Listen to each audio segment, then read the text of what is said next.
200 filles participent à des panels avec pour thème leadership et engagement associatif de la jeune fille pour une meilleure participation citoyenne.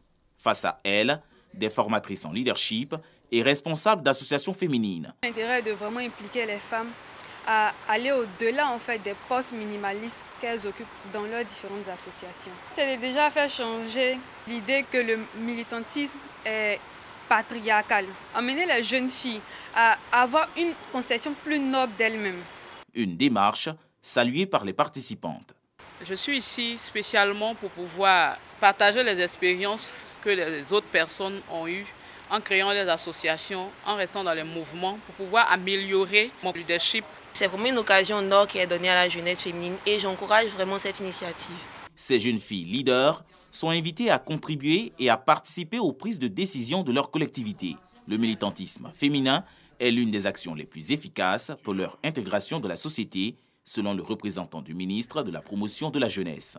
Le message du ministre est simple.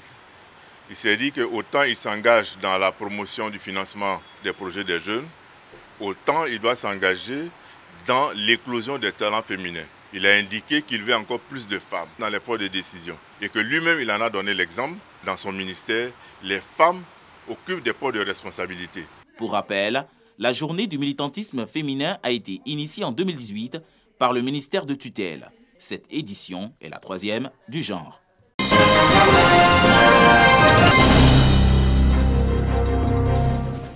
Plus de 1500 Burkinabés à la recherche d'un havre de paix se réfugient à Bolé, Sisibo, Tougbo et Moro-Moro dans le département de Téni, région du Boukani, sous la protection des forces de défense et de sécurité. Ils viennent généralement de Farakrosso et de Ali Bougou, environ 15 km au-delà de la frontière ivoirienne, fuyant les attaques et menaces terroristes. Il y a eu plusieurs enlèvements et autres. Nous avons décidé ensemble de fuir le village. Et depuis que nous sommes ici, nous avons été bien accueillis. Nous n'avons manqué de rien. Avec la présence des forces de l'ordre, nous dormons bien, nous avons la quiétude. Face à ce flux massif de réfugiés, le président du conseil régional du Boukani, Philippe Ien, a fait le déplacement à Bolé dans la sous-préfecture de Tougbo, 12 km après Kafolo, où se trouve le plus grand nombre de déplacés, pour leur apporter compassion et solidarité du gouvernement.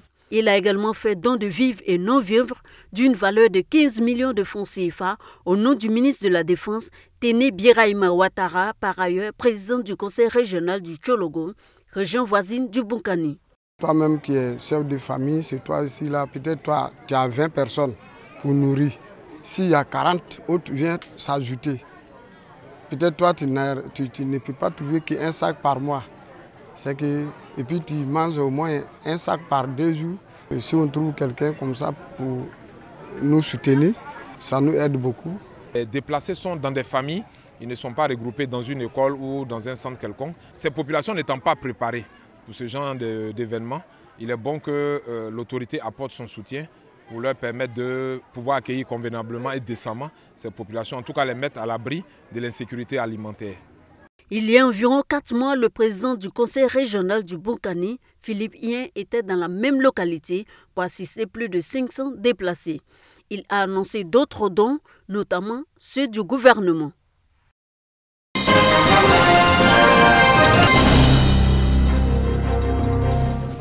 Douglas cultive le riz à Kaïta, département de Saint-Fra. Comme lui, pas de repos pour son collègue. Ils doivent veiller au quotidien sur leurs champs pour espérer une bonne récolte. Pour cette année, je n'ai pas encore vendu.